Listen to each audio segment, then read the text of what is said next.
Miren acá, esto M2, corazón. Nuevamente miren M3 en los pulmones. M1 por acá en el páncreas. M1 la verdad no está en muchas localizaciones. Vamos a ver acá en nuestro resumen. Vamos a buscar M1. Bueno, colocan al receptor muscarínico en sistema nervioso central, pero de ahí en otros órganos, en el estómago, ya. Entonces, lo que vamos a ver ahorita son los receptores, perdón, son los medicamentos muscarínicos, que algo ya les había adelantado la semana pasada. Voy a apagar mi cámara porque voy a voltear la cosa. Ya.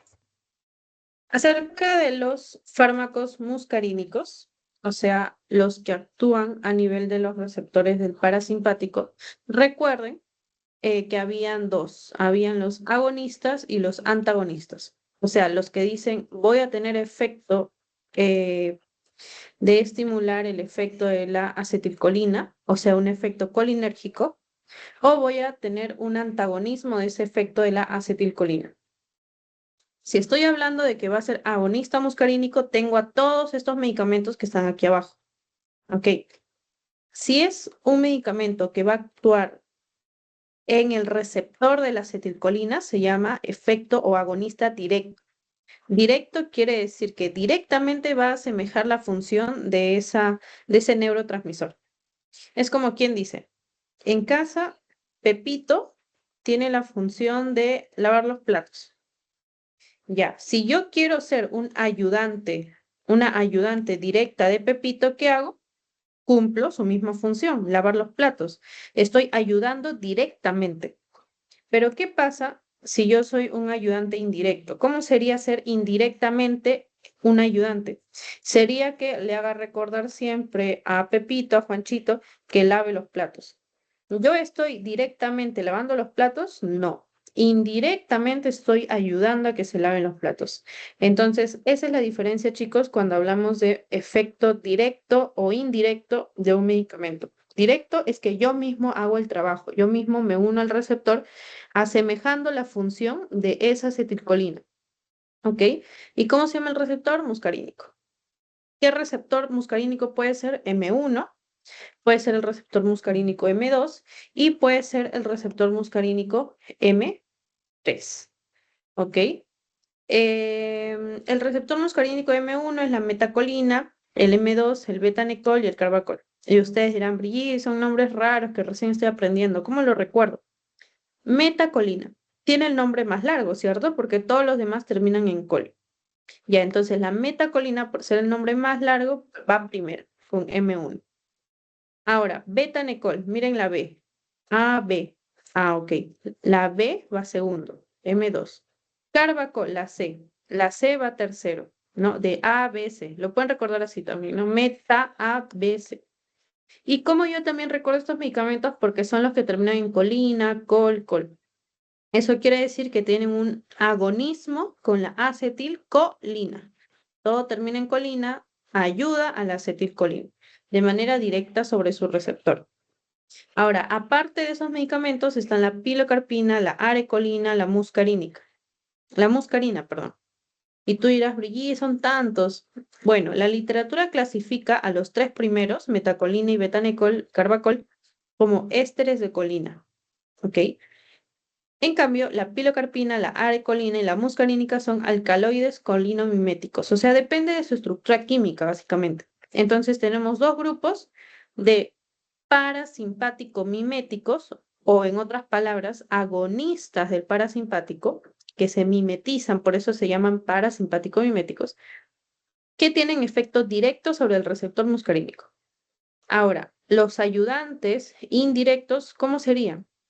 Resulta que la acetilcolina, cuando ejerce su efecto en el receptor, luego se va a degradar por la enzima acetilcolinesterasa. Entonces, la acetilcolinesterasa degrada la acetilcolina para que ya no tenga efecto.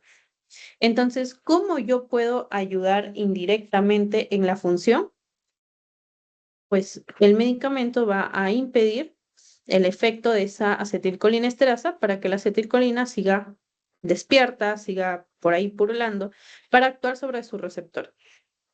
¿El medicamento está actuando directamente sobre el receptor? No. Entonces no es un efecto directo, es un efecto indirecto. ¿Mediante qué? Mediante la inhibición de la enzima acetilcolinesterasa. Y ahí están los nombres más raros, los que terminan en tigmina, el hidrofonio y los órganos fosforados. Los que terminan en tigmina son la neostigmina, la piridostigmina, la fisostigmina, el hidrofonio, los órganos fosforados. Ya, chicas. Entonces, eso es lo que quiero que sepan, por favor. Nunca se van a olvidar. Y ahora, la segunda parte de lo que deben de saber de los medicamentos es cuál va a ser su efecto. ¿Ok? Porque ustedes han visto que hay muchos receptores muscarínicos, pero ese medicamento en especial, ¿qué efecto va a tener? ¿Ok? La metacolina, nunca se olviden, chicos, siempre que vean metacolina, acuérdense de pulmones. La metacolina va a producir, como es un parasimpático mimético, va a producir broncoconstricción. ¿Por qué? Porque recuerden que el simpático, tu sistema nervioso simpático se activa cuando tú estás corriendo. Y si yo estoy corriendo, ¿qué quiere el simpático? Que tus pulmones respiren, mejoren, que tus vías aéreas, perdón, mejoren el ingreso de aire, obvio. Entonces, estos bronquios se dilatan. Entonces, el simpático promueve la broncodilatación para que entre más aire a los pulmones mientras uno está corriendo porque necesita más aire. En cambio, el parasimpático le dice a tus pulmones, oye, tranqui, ahorita yo estoy descansando, estoy viendo tele, estoy comiendo. No necesito pulmones con bronquios dilatados, que se contraigan esos bronquios. Entonces, el parasimpático contrae ese músculo liso de los bronquios. ¿Ok? ¿Cómo se llama esto? Broncoconstricción. En conclusión, la metacolina es un parasimpático mimético, un agonista directo del parasimpático que produce broncoconstricción. No se olviden. Luego está el betanecol. El betanecol es más en ojo. ¿Ok? El betanecol es más, perdón, lapsus, me estoy confundiendo con el carbacol. Carbacol es en ojo. ¿No recuerden que les había dicho el receptor muscarínico M3? Y M3 vimos que estaba bastante en el ojo. Ya. Entonces, el carbacol se va a usar para eh, tener un efecto parasimpático en el ojo. Ahora, ¿qué hace el simpático el parasimpático en el ojo? A ver, esto sí quiero que me respondan. Ángela y Fátima. ¿Hace miosis o midriasis? ¿Qué creen ustedes? El parasimpático se encarga de que yo descanse, que esté relajado.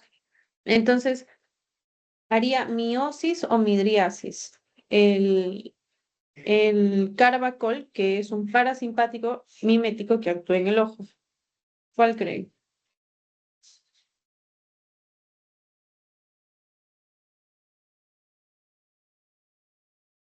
Puedes escribir por el chat, Fátima, si gustas.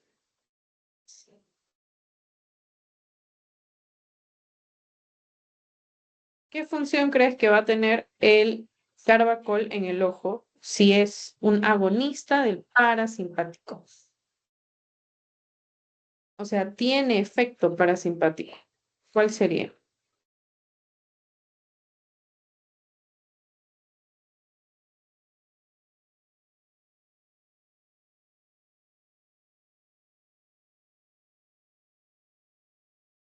Ángela, ¿estás ahí?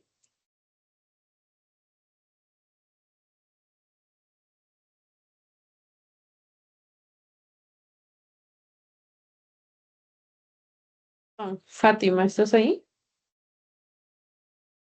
Puedes escribir por el chat, si gustas. El parasimpático, ¿qué produce en el ojo? ¿Miosis o midriasis?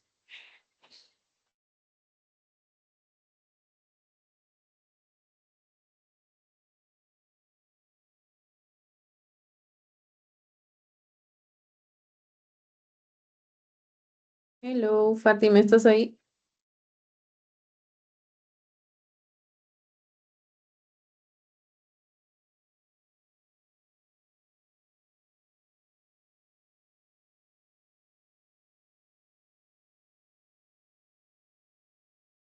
Fátima,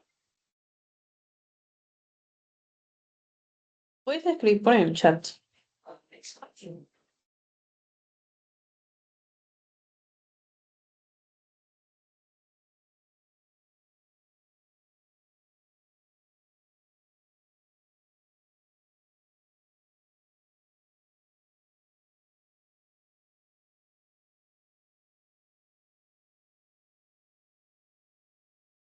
Fátima, ¿estás ahí? Solo quiero saber si estás ahí y si puedes escribir en el chat. Por favor. Hola, hola, Fátima. ¿Se me escucha? Sí.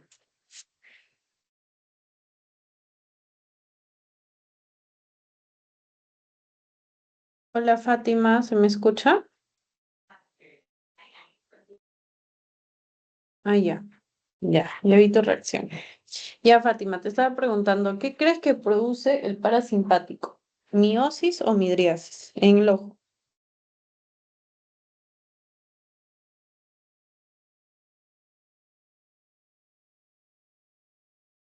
Puedes escribir por el chat.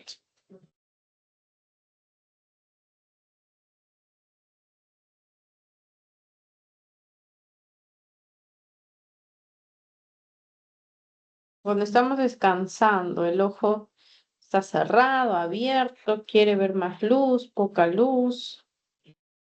¿Qué produce el parasimpático en el ojo, Fátima?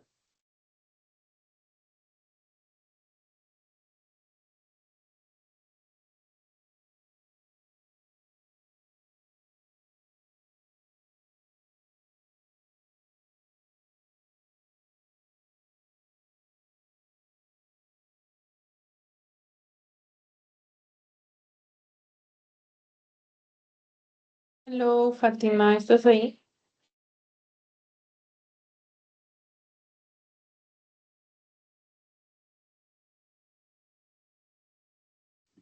¿Produce meiosis? Ya, muy bien, gracias, aleluya. Muy bien, produce miosis. Entonces, este medicamento, que es el Carbacol, que es un parasimpático mimético, porque actúa directamente en el receptor y actúa en el ojo, ¿no? En el receptor M3 que está en el ojo, va a producir miosis, el Carbacol. Por eso es que este medicamento se usa en personas que tengan una gran presión dentro de su ojo, como es característico de la enfermedad llamada glaucoma, y hace que disminuya la presión intraocular. Entonces se usa en personas que tengan glaucoma, ¿ya? Eso nada más quería que me contestes. Y ahora vamos con el betanecol, que era con el que me había confundido. El betanecol se va a usar principalmente para el tratamiento del ilio. ¿Qué es el ilio? Es básicamente una enfermedad, bueno, no una enfermedad, una condición en la cual el intestino está paralítico, o sea, no se mueve para nada, ¿ok? Si el intestino no se mueve, a eso se le llama ilio. Por lo tanto, no vas a poder digerir bien los alimentos, hacer las deposiciones, etcétera. Como sabes, el parasimpático estimula el movimiento del intestino porque el parasimpático se activa cuando estamos en reposo y por lo tanto en reposo comemos, consumimos alimentos. Y cuando consumimos alimentos, pues ocurre la digestión. El beta-necol actúa sobre los receptores del tracto gastrointestinal, promoviendo la motilidad. Por eso es que se usa para tratar un intestino que no se mueve, o sea, un ilio. ¿Ya? Ah, otra cosa, ya. Ahora, acerca de la pilocarpina, la arecolina, la muscarina. Primero, la pilocarpina, acuérdate siempre que es muy similar al carbacol, o sea, también va a actuar en ojo y también va a funcionar en el tratamiento de glaucoma. Algo adicional que tiene la pilocarpina es que también se involucra en las secreciones alrededor del ojo. O sea, en las secreciones de la glándula lagrimal, ¿no? Tú sabes que las lágrimas caen de la parte media del ojo y también las secreciones de la boca, ¿ok? la saliva. Entonces, ¿de qué se va a encargar esta pilocarpina? Como es un agonista muscarínico y el parasimpático le dice a tu boca o a tus glándulas salivales que aumente la saliva para yo degradar los alimentos. También cuando uno está descansando, pues llora, ¿no? Por situaciones adversas que esté pasando uno, el llorar, el lagrimeo es gracias al parasimpático, porque lo hacemos en condiciones en las que estamos en reposo, en descanso. Si yo estoy en una lucha, si estoy en un examen, si estoy corriendo, pues ahí es poco probable que las personas se pongan a llorar. Nomás lloramos cuando estamos en reposo, estamos descansando, recordamos alguna situación, algo que nos pasó y salen las lágrimas. Entonces, como es en reposo todo esto, la salivación para comer y la producción de lágrimas es activado por el parasimpático. La pilocarpina es un agonista del parasimpático, o sea, activa el parasimpático en la glándula salival y en la glándula lagrimal. O sea, va a promover la producción de lágrimas y de saliva. Entonces, ¿para qué me sirve la pilocarpina? Para tratar un síndrome en el cual hay menos producción de lágrimas y hay menos producción de saliva, que se le conoce como síndrome de Sjögren o también conocido como ojo seco y boca seca. ¿Por qué ojo seco? Porque la persona no tiene lágrimas. ¿Por qué boca seca? Porque la persona no produce saliva. Ah, ya, entonces le voy a dar la pilocarpina, que es un medicamento que me ayuda a producir lágrimas y saliva. ¿Ya? Luego, la arecolina, la muscarina, la verdad no se usan mucho, igual son agonistas muscarínicos, lo mismo que las demás. Ya, ahora vamos a los que tienen efecto indirecto. Los carbamatos, las que terminan en tigminas, Fátima, son muy importantes. Por ejemplo, la neotigmina es muy parecido en efecto al betanecol. A ver, Fátima, si has estado atento. ¿En qué situaciones o para qué usas el betanecol? No me tienes que decir la palabra como tal, sino solo la situación que recuerdes. Habíamos visto que metacolina era en un órgano, carbacol era en otra parte del cuerpo y betanecol una parte del cuerpo, esto diferente. ¿Te acuerdas para qué me servía o qué permitía el betanecol?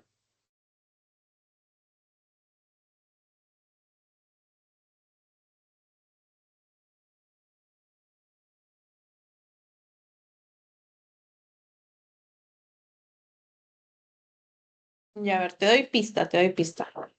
La metacolina era con pulmón, betanecol, tracto gastrointestinal y carbacol, ojos.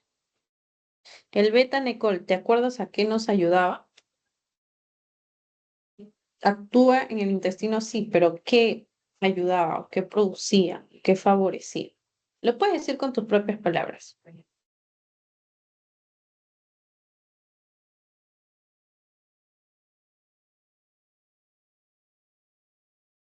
O si no te acuerdas, también en el chat puedes poner esto o no, no recuerdo. O lo que tú opines.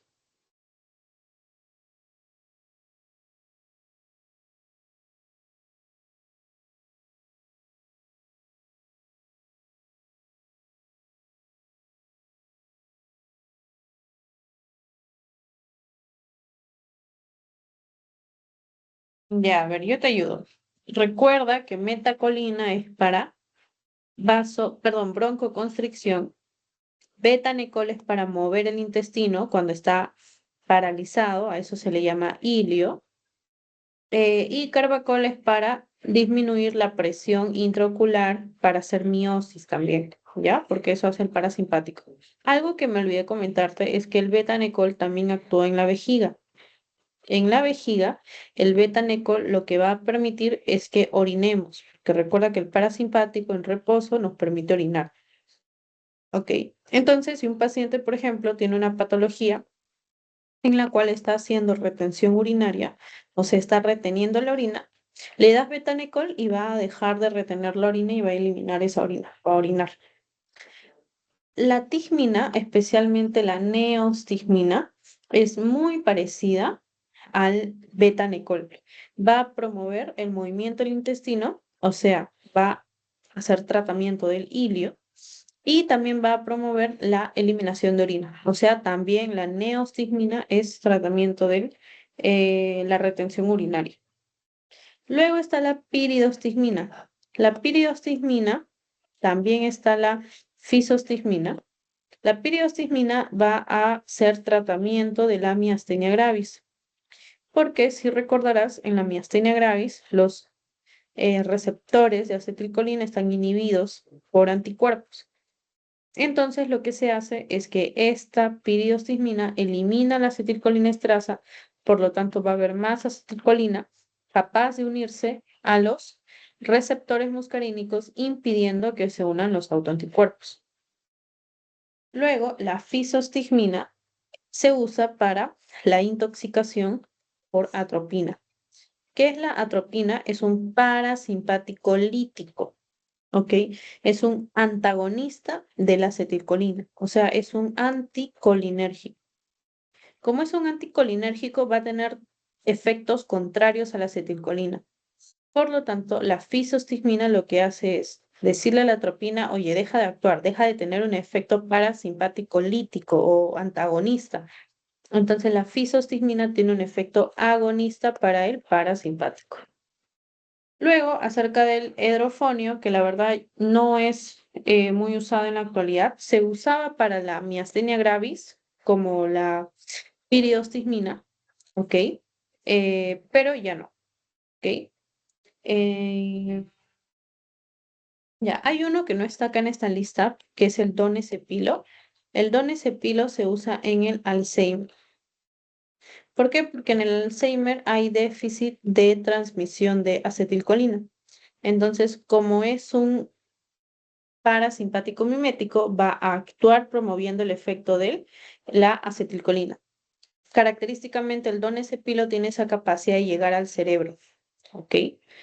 Finalmente, los órganos fosforados son bastante tóxicos, así que no son tratamiento de nada, al contrario, son, como menciona su propio nombre, tóxicos. Ahí está, por ejemplo, el sarín, el malatión, el paratión, que son, no sé si tú recuerdas un poco de una noticia que hubo en Estados Unidos, si mal no recuerdo, de un gas que dejaron en una estación del metro y comenzó a matar a las personas. Ya, ese es como un tipo de gas nervioso, el sarín, que es bastante tóxico. Ok, y te produce efecto parasimpático mimético. ¿Y cuál es el efecto del parasimpático? Disminuir las contracciones del músculo cardíaco, disminuir la llegada de oxígeno a los pulmones porque produce broncoconstricción. Entonces, esto a largo plazo y de manera exagerada por los órganos fosforados produce la muerte. Ya, a ver. Fátima, ¿puedes reaccionar si hasta el momento has entendido o deseas que te explique algo más? No todo ha quedado claro hasta el momento.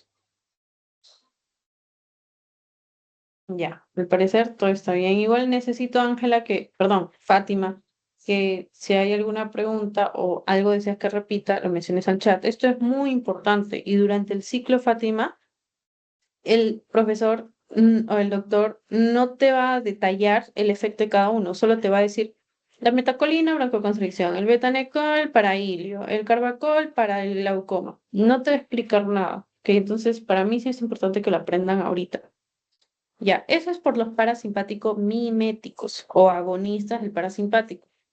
Pero ahora pasamos, ¿y dónde está la diapo? Ahora pasamos a los parasimpáticos. No, perdón, a los simpático-miméticos. ¿Ok? Ya vimos los agonistas del parasimpático y ahora vamos a ver los agonistas del simpático. Estos son los agonistas del simpático. Como te mencioné, con el parasimpático hay directos. Directos quiere decir que actúan sobre el receptor directamente. Entonces, los agonistas del simpático directo son todos estos que están viendo acá. Y eso quiere decir que van a actuar en un receptor específico, ya sea receptor alfa 1, alfa 2, beta 1, beta 2. En cualquiera de esos receptores van a actuar directamente, ¿ya? Dentro de los directos hay una subclasificación, los no selectivos y los selectivos. Los selectivos quiere decir, perdón, los no selectivos quiere decir que son medicamentos que actúan en muchos receptores.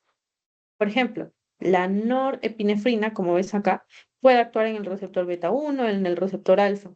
La epinefrina puede actuar en el receptor alfa, en el beta 1. O sea, no son selectivos, actúan en diferentes receptores. En cambio, los selectivos actúan en un único receptor, selectivamente, o sea, seleccionan solo un receptor. Ok, entonces vamos a comenzar con los no selectivos. Como ves acá, la, la norepinefrina actúa principalmente sobre receptores alfa. Norepinefrina, receptores alfa. En cambio, la epinefrina actúa principalmente sobre receptores beta. ¿Qué pasa si yo aumento la concentración de epinefrina? Si yo tengo altas dosis de epinefrina, se comporta con un efecto norepinefrina. Ahora, ¿qué pasa si yo tengo norepinefrina a muy altas dosis? Se comporta como epinefrina, ¿ok? Al revés. Ya, por eso ves acá el cruce. Ok, muy bien. Ahora vamos a ver a los selectivos. Los selectivos de los receptores dopaminérgicos son el fenoldopam y la dopamina. ¿Ok? El receptor dopaminérgico tiene básicamente la función de esto regular la presión arterial, como ves acá. Entonces la dopamina se va a usar cuando hay bradicardia, cuando hay shock cardiogénico, cuando hay insuficiencia cardíaca para regular la presión arterial. Igual el fenoldopan cuando hay crisis hipertensivas, cuando hay hipertensión después de una operación. Luego está el receptor alfa 1. Como tú recordarás, ya lo vimos en una clase anterior, el receptor alfa 1 se encuentra en los vasos sanguíneos. ¿Y qué hace el receptor alfa 1?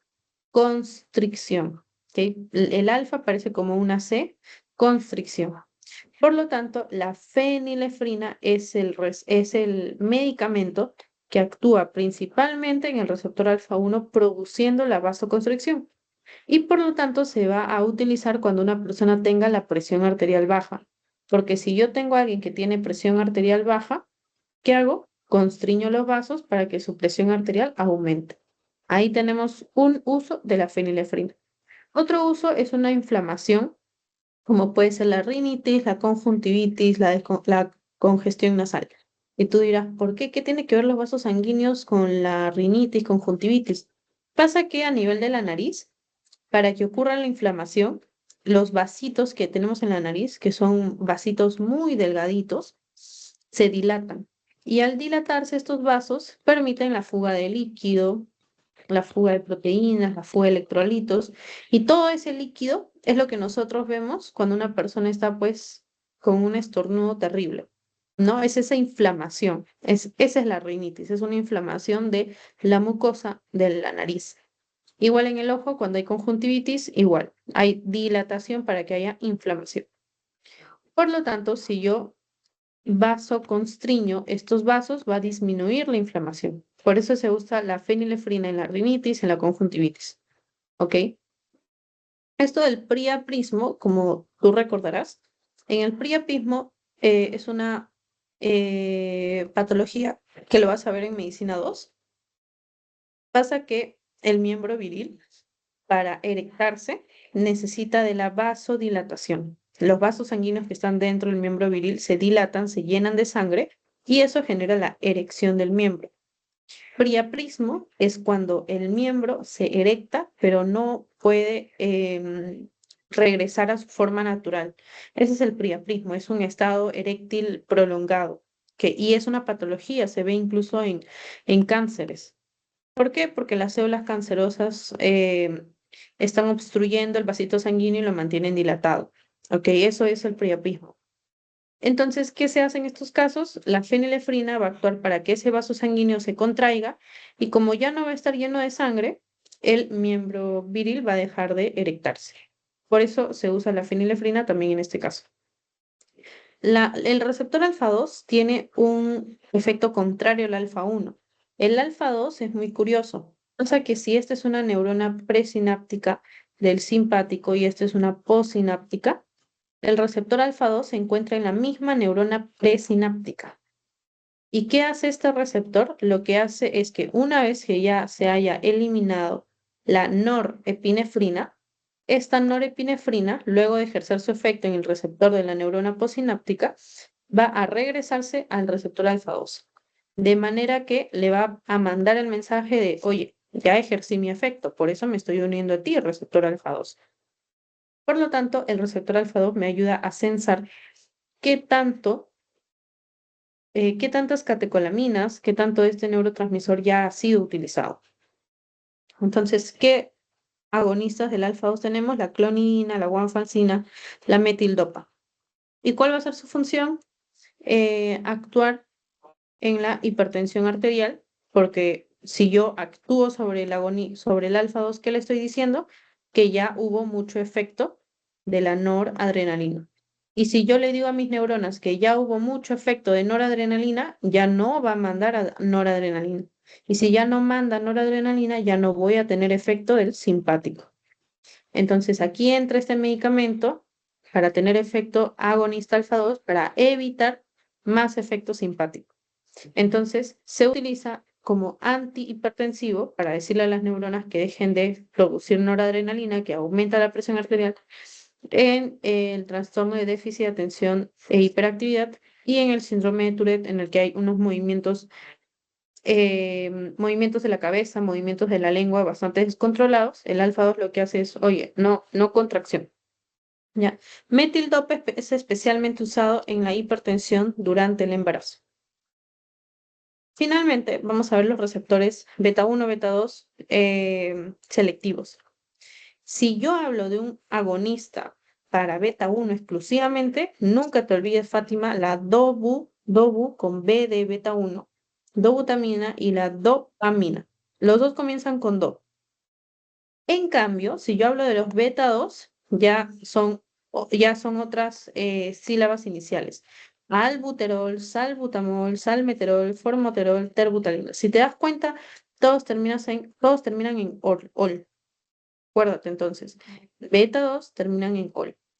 ¿Me puedes decir, Fátima, al chat, este beta 2, en qué órgano actúa? Corazón, pulmones, ¿te acuerdas? Puedes escribir por el chat o puedes prender tu micro.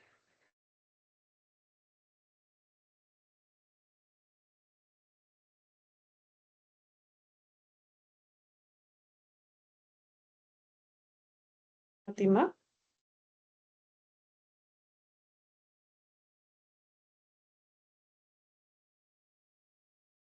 Había una memotecnia para saber beta 2, beta 1, en qué órgano estaban.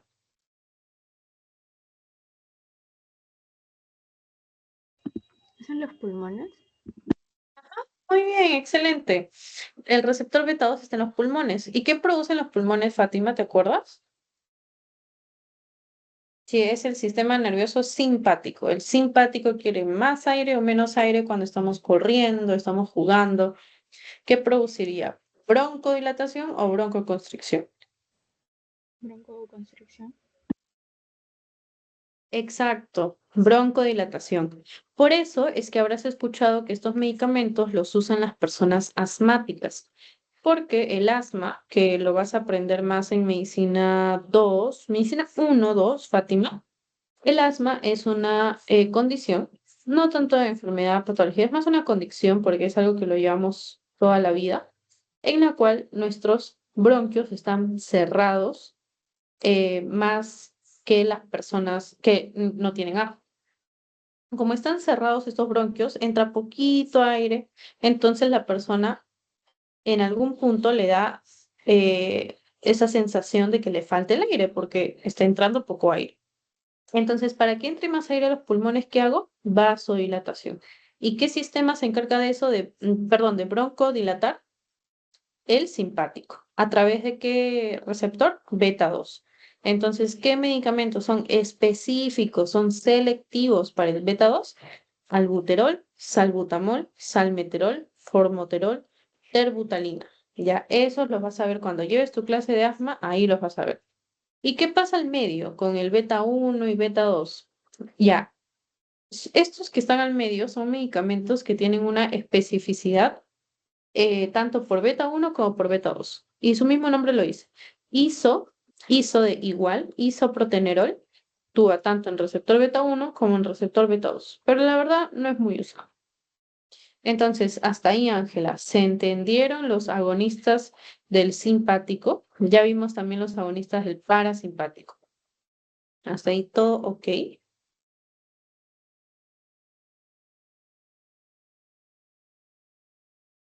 Puedes reaccionar. Ya, muy bien.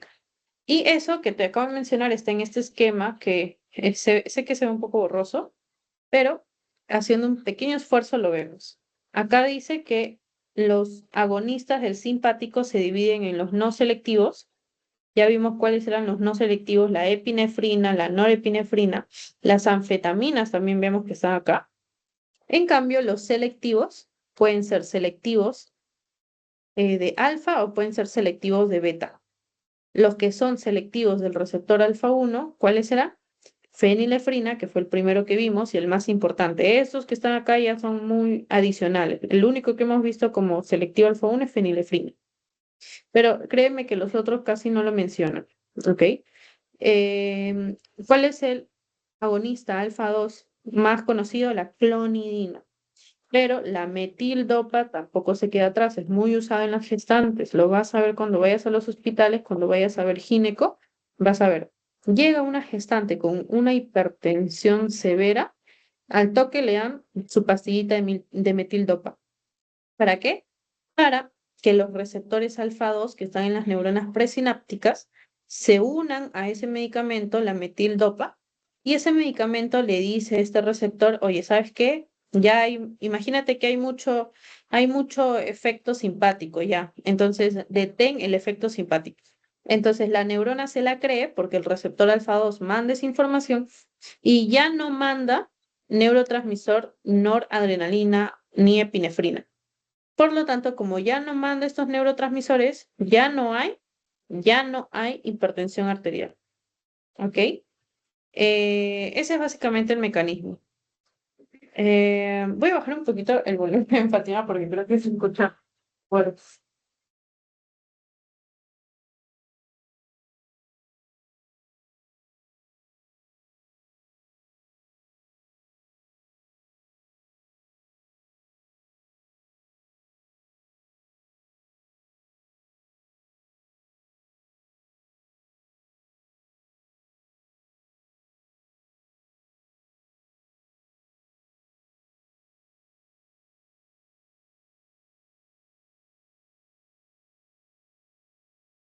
Ya, ahora sí.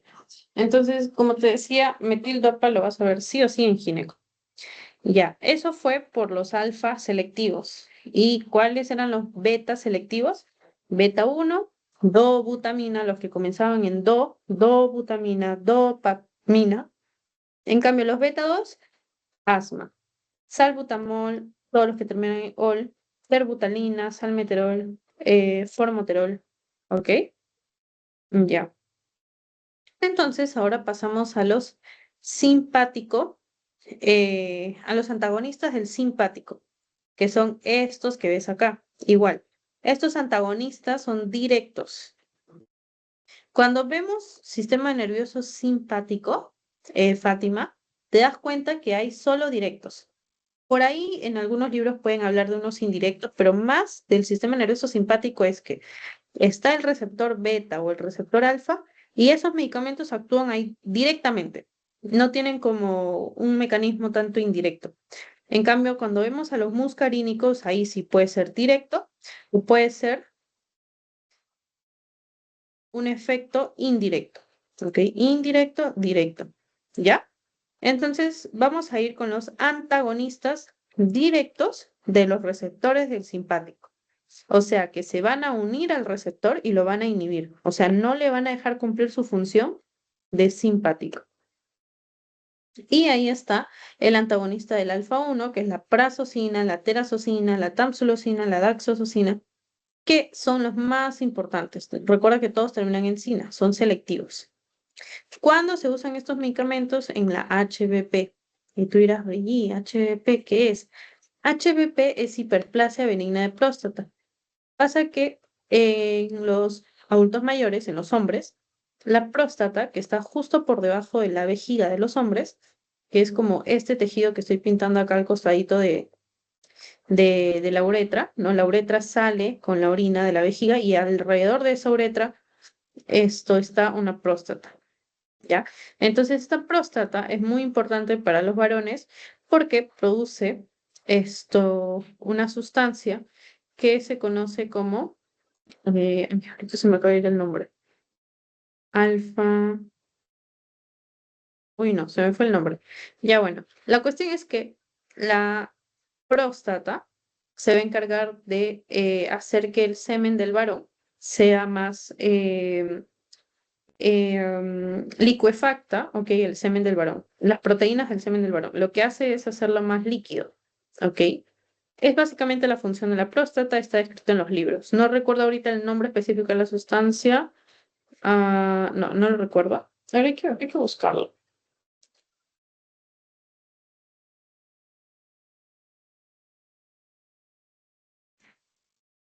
Es una enzima, ok, es una enzima, pero no recuerdo el nombre. Fosfatasa alcalina, ya está, la fosfatasa alcalina. Ya. Entonces, ¿qué pasa? Que en los varones, principalmente ya conforme va aumentando la edad, esta próstata crece y crece y crece. Entonces, conforme crece, mira lo que pasa. La orina ya no va a tener por dónde salir. Por lo tanto, eso al varón le produce una sensación de querer ir al baño a cada rato, porque como la orina sale, pero sale poquito, orina poco, tiene que ir otra vez al baño de acá a una hora a orinar otro poco, luego va otra vez y aparte tiene la sensación de que siempre queda orina en la vejiga. Tiene la sensación de que no se ha vaciado la orina por completo. Esa es la hiperplasia benigna de próstata. Entonces, el receptor alfa 1, no sé si te acuerdas, que producía justamente la constricción. ¿Por qué? Porque al simpático no le gusta, al simpático no le gusta orinar. Recuerda, el simpático se activa cuando estamos corriendo, estamos jugando. Cuando estoy corriendo orino, no. Entonces, ¿qué hace el simpático? Contrae algo que está aquí alrededor de la uretra, que no es la próstata, lo voy a pintar mejor de verde, sino que es un esfínter. A este esfínter se le conoce como esfínter uretral. Ese esfínter uretral es como una puerta, Fátima. Es una puerta entre la vejiga y la uretra. Si esa puerta, si ese esfínter está todo grande, o sea, está todo contraído, ¿va a salir orina de la vejiga? No sale orina. Si no sale orina, retengo orina, que es justamente la función del simpático. Decirle al receptor alfa 1, ¿no? Mandarle ahí su noradrenalina para que se contraiga y para que no permita la salida de orina. Pero yo quiero eso en el parasimpático, en esta enfermedad, lapsus, lapsus, lapsus, no en el parasimpático, en el HBP, en la hiperplasia benigna de próstata. Mira lo que está ocurriendo. Ya la próstata está tan agrandada que no deja salir la orina. Entonces, ¿qué va a hacer la uretra? Va a dilatar su esfínter con el tenor, con el objetivo de que un poco más de orina pueda salir a través de su uretra. Por lo tanto, si yo dilato el esfínter, tengo que ser un antagonista del receptor alfa 1. O sea, tengo que inhibir el efecto del alfa 1 porque su efecto es cerrar y yo quiero abrir esa uretra. Entonces, voy a antagonizar al alfa 1. Por eso es que estos medicamentos, la plazosina, la terususina, la tamsulosina es la que más se usa. Si tienes por ahí algún conocido, el familiar de algún conocido que tenga HBP, dile, oye, por curiosidad le puedes preguntar el nombre del medicamento que usa. Te apuesto a que va a ser alguno de estos. ¿Ok? Son los que se usan en primera instancia. Y ya lo vas a ver cuando lleves urología. Yo llevé urología en el 2 de mayo.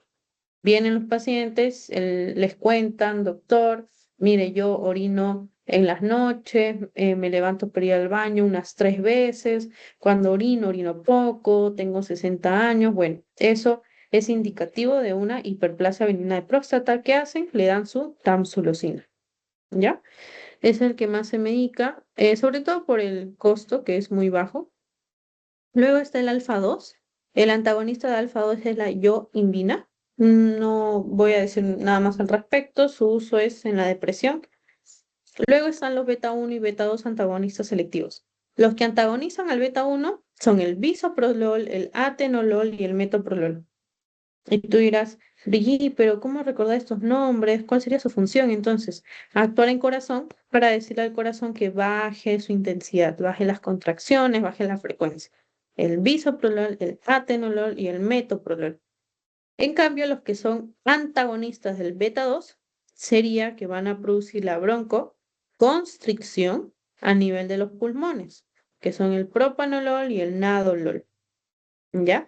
Entonces, ¿cuándo se usan los antagonistas beta 1? Cuando un corazoncito está ya, pero muy, muy derrotado. O sea, ya cuando tiene que bajarle a las contracciones, tiene que reposar ese corazón, tiene que descansar en una enfermedad coronaria o cuando el corazón ya está siendo insuficiente, insuficiencia cardíaca. ¿Ya? Esos son los selectivos. ¿Cuáles son los no selectivos? La fenoxibenzamina y la fentolamina. ¿Qué significa que no sean selectivos? Que no van a actuar sobre un único receptor alfa, como la prazosina, la terazosina sobre el alfa 1, sino que actúan sobre varios receptores. En este caso, la fenoxibenzamina y la fentolamina actúan sobre el alfa 1 y el alfa 2. Y el carvedilol, el abetalol, también son no selectivos y actúan sobre el alfa y sobre el beta, ¿no? Como ves acá en este esquema. A ver, yo sé que es imposible, Fátima, aprenderse todo ahorita, pero más o menos quiero saber si la idea se ha entendido. Si está claro hasta ahí, puedes reaccionar en el Teams. Ya, genial, me encanta. Me encanta sobre todo porque estos medicamentos los vas a ver en el hospital, entonces necesito realmente que los entiendas. Mm, vamos a ver aquí algo más. Debes recordar que si bien es cierto, por ejemplo, la prazosina, la terazosina, la tamsulosina son buenos para el HBP, tienen efectos adversos, porque el receptor alfa 1 no solo está en este esfínter, sino que el receptor alfa 1 está en los vasos sanguíneos, en el músculo liso de los vasos sanguíneos. Por lo tanto, si yo inhibo a ese receptor alfa 1, ¿qué voy a tener, Fátima? ¿Vasodilatación o vasoconstricción?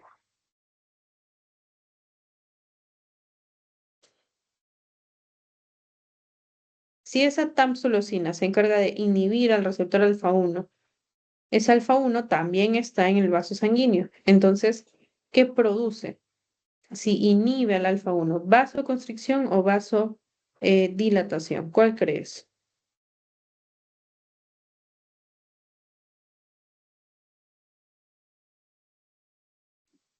Vasoconstricción. Ya, ese es el efecto del alfa 1. El alfa 1 sí o no que se parece como una C, entonces el alfa 1 produce vasoconstricción. Pero en este caso, esta tamsulosina, prazosina, terazosina, todos estos que acabamos de ver son antagonistas, o sea, producen el efecto contrario, porque inhiben ese receptor. Si yo inhibo al receptor alfa 1, ya no voy a tener vasoconstricción, que era lo normal. Ahora yo voy a tener una vasodilatación. Y cuando yo tengo vasodilatación, eso baja la presión arterial, hipotensión. Por eso es que el efecto adverso de estos medicamentos es que producen hipotensión. Y al producir hipotensión, el corazón se aloca. ¿Por qué? Porque el corazón dice, uy, no puede ser, mi presión arterial está bajando. Presión arterial es igual a gasto cardíaco por resistencia vascular periférica. El gasto cardíaco, lo primero que se modifica es la frecuencia cardíaca, porque recuerda que gasto cardíaco es igual a frecuencia cardíaca por volumen sistólico. Lo primero que se modifica es la frecuencia cardíaca. Entonces, ante una hipotensión, al toque el corazón reacciona aumentando la frecuencia cardíaca para tratar de que la presión no baje mucho. Es una manera de compensar. Entonces, ¿cuál es el efecto adverso del usar estos medicamentos alfa 1? Es que la persona sufra un episodio de hipotensión. Claro que no una hipotensión severa que lo lleve, pero al desmayo fatal no, sino la presión va bajando poquito a poquito en la persona, el corazón va a saber que tiene una frecuencia un poco más aumentada. ¿Puede haber un poco de mareos? Sí, pero no es algo severo, ¿ok? Am, ya.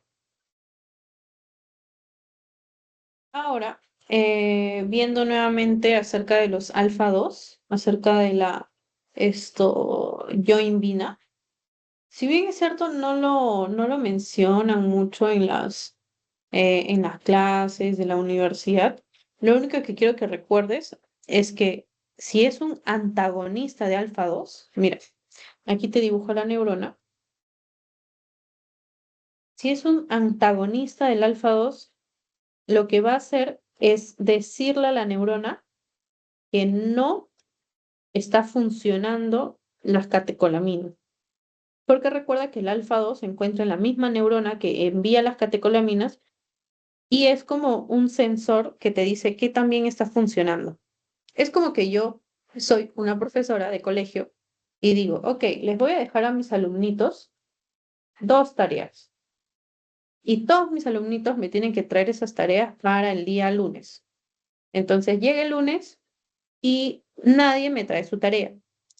Como nadie me devuelve la tarea, eso es un indicativo de que nadie ha hecho la tarea, de que están saliendo las cosas mal, etcétera.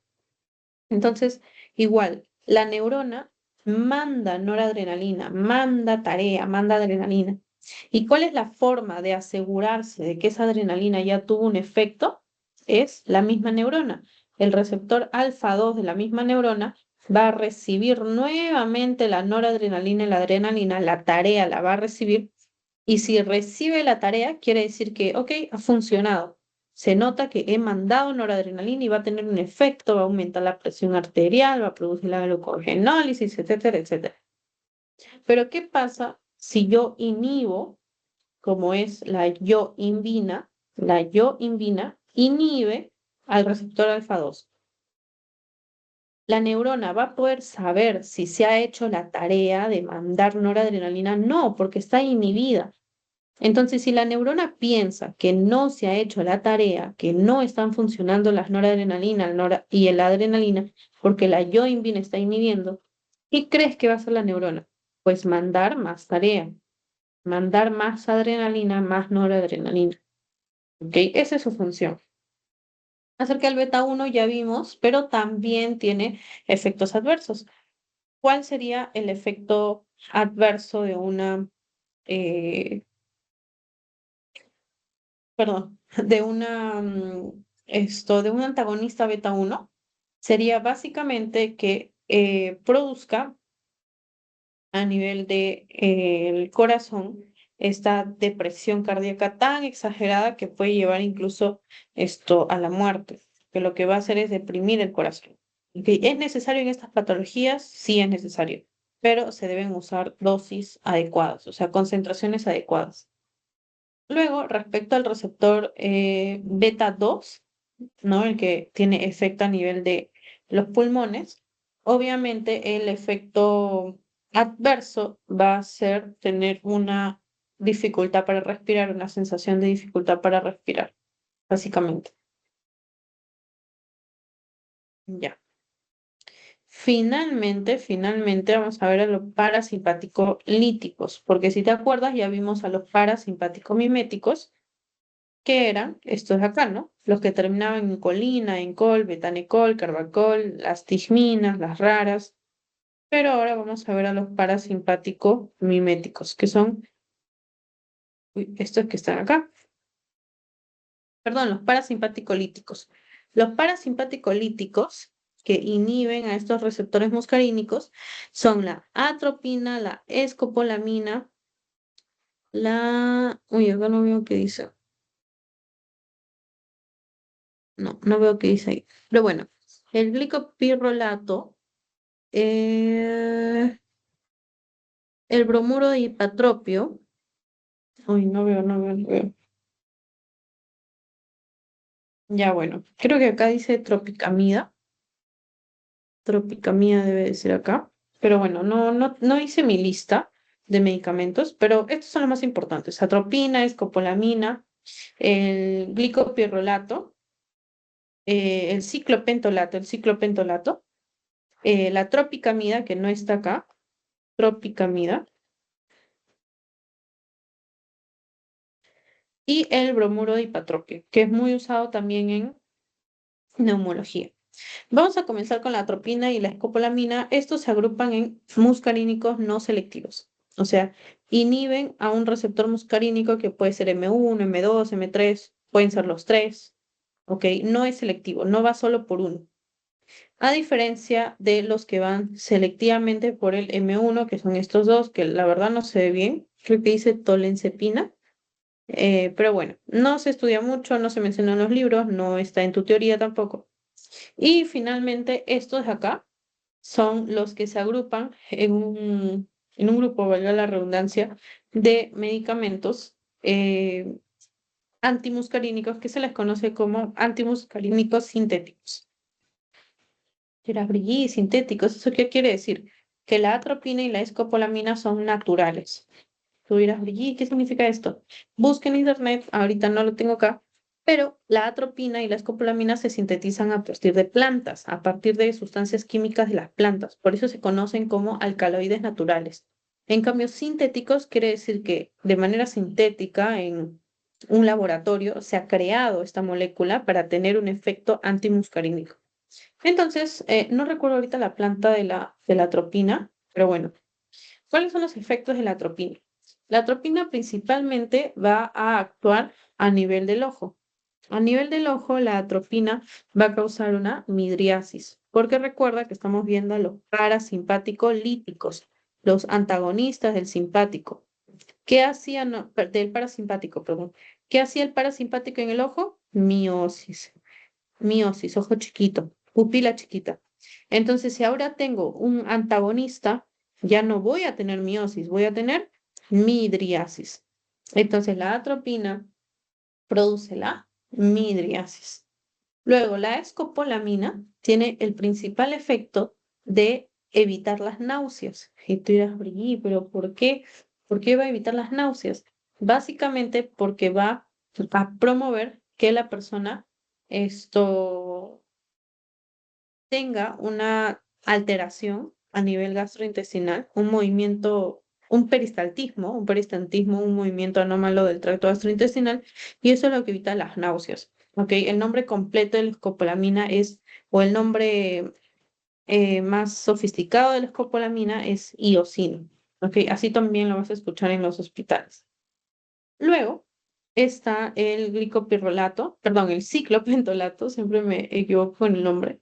El ciclopentolato es muy curioso porque se caracteriza por tener efecto a nivel del sistema nervioso central y va a producir amnesia, o sea que la persona tenga alteración de la memoria, que no pueda recordar especialmente eventos que ocurran después de haber consumido esa medicación, o sea, se llama amnesia anterogrado. Anterogrado. Luego, la tropicamida es muy parecida a la atropina y a la escopolamina. También produce midriasis. Midriasis. Luego, y finalmente, el bromuro hipatropio es uno de los más importantes, Fátima, que los vas a recordar para toda tu vida porque lo vas a ver en fármaco, en terapéutica, en neumo, en muchos cursos. El bromuro hipatropio es un antagonista muscarínico que actúa a nivel de los pulmones. Por lo tanto, no va a producir la broncoconstricción que normalmente produce el parasimpático, sino que va a producir lo contrario, porque es un antagonista. Entonces va a producir la vasodilatación. Por lo tanto, también se puede usar en pacientes asmáticos, al igual que los agonistas beta 2 que vimos, que eran simpático-miméticos. ¿Ok? Tiene básicamente el mismo efecto. Hay bromuro de hipatropio, hay bromuro de tiotropio. Tú dirás, Brigitte, ¿en qué se diferencian? Básicamente en el tiempo de acción, o sea, en el tiempo en el que el fármaco va a estar en el cuerpo de la persona. Listo, Fátima. Entonces, quiero saber si tienes alguna duda antes de que vayamos con las preguntas. ¿O está todo claro? Ya, a ver, me dices que está todo claro, pero si quisiera, por favor, que puedas participar en las preguntitas que vamos a revisar.